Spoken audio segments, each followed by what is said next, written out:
Welcome to our series on the wisdom of Ignatius. My name is Kevin Leidich, and I'm one of the pastoral ministers here at the Jesuit Retreat Center of Los Altos.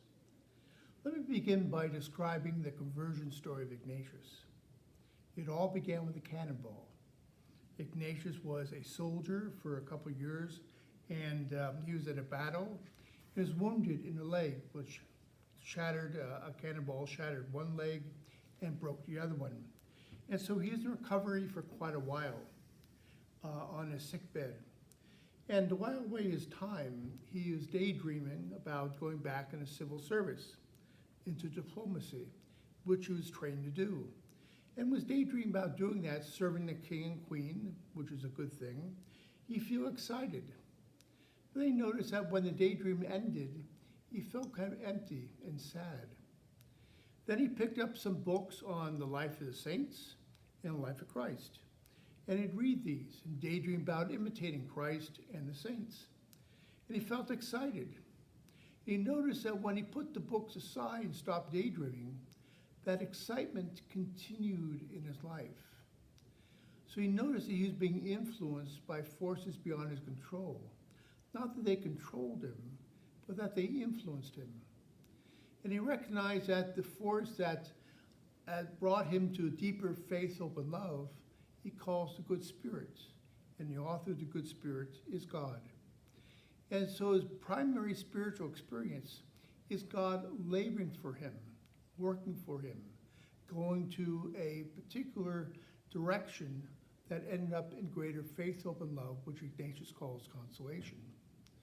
But a secondary effect of that experience is that Ignatius knew he was a great sinner.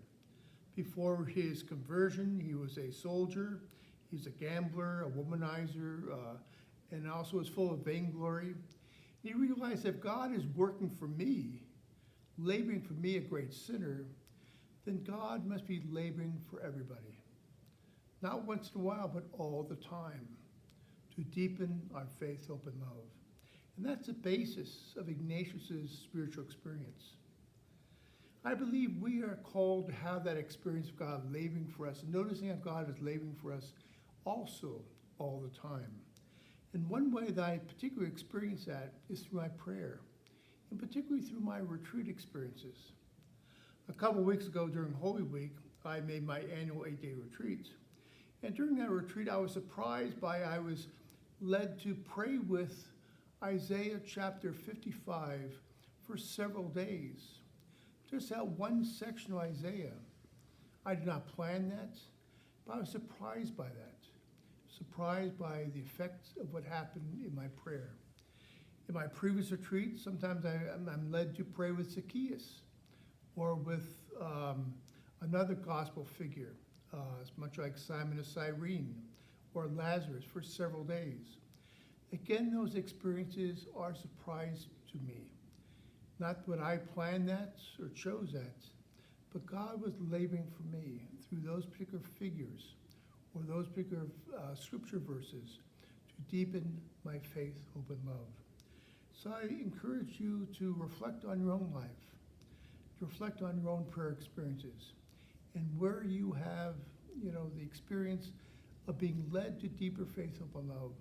That's an experience of God directly influencing you and laboring for you. Part of the wisdom of Ignatius.